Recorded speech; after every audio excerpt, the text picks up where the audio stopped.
বৈষম্য বিরোধী ছাত্র আন্দোলনের গণভবন অভিমুখে যাত্রা কর্মসূচি ঘিরে উত্তেজনার মধ্যে প্রধানমন্ত্রীর পদ থেকে ইস্তফা দিয়ে দেশ ছেড়েছেন শেখ হাসিনা।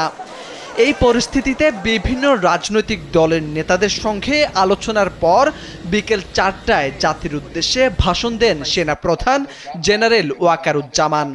ভাষণে সেনাবাহিনী প্রধান বলেন তারা রাষ্ট্রপতির কাছে যাবেন, এই অন্তর্বর্তীকালীন সরকার গঠনের বিষয়ে তার সঙ্গে কথা বলবেন, আলাপ আলোচনা করে অন্তর্বর্তীকালীন সরকার গঠন করে দেশ পরিচালনা করতে হবে।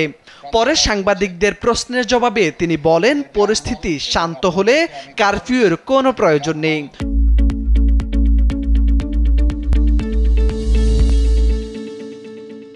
কোনো জরুরি অবস্থার প্রয়োজন নেই, কোনো গোলাগুলির প্রয়োজন নেই। তিনি আদেশ দিয়েছেন সেনাবাহিনী ও পুলিশ কাউকে গুলি করবে না। তিনি বলেন তার আদেশের পর আর কোথাও কোনো হামলা যেন না হয় সে বিষয়ে সেনাবাহিনীকে নির্দেশ দিয়েছেন। ভাঙচুর, হত্যা, সংঘর্ষ ও মারামারি থেকে জনগণকে বিরত থাকার আহ্বান জানিয়ে সেনাপ্রধান বলেন, আপনারা যদি কথা মতো চলেন, একসঙ্গে কাজ করে নিঃসন্দেহে সুন্দর পরিণতির দিকে অগ্রসর হতে পারবে তারা। মারামারি ও সংঘাত করে আর কিছুই পাওয়া যাবে না।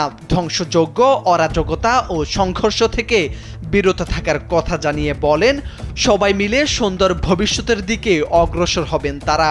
সশস্ত্র বাহিনীর প্রতি আস্থা রাখার কথা বলে সেনাপ্রধান বলেন, তারা সমস্ত দায়িত্ব নিচ্ছেন, কথা দিয়েছেন আশাহত না হতে। যত দাবি আছে সেগুলো তারা পূরণ করবেন, দেশের শান্তি শৃঙ্খলা ফিরিয়ে আনবেন, সকল হত্যাযজ্ঞের বিচার করা হবে। তাদের সহযোগিতা করার কথা জানিয়ে বলেন, প্রতিটি হত্যার বিচার করা হবে।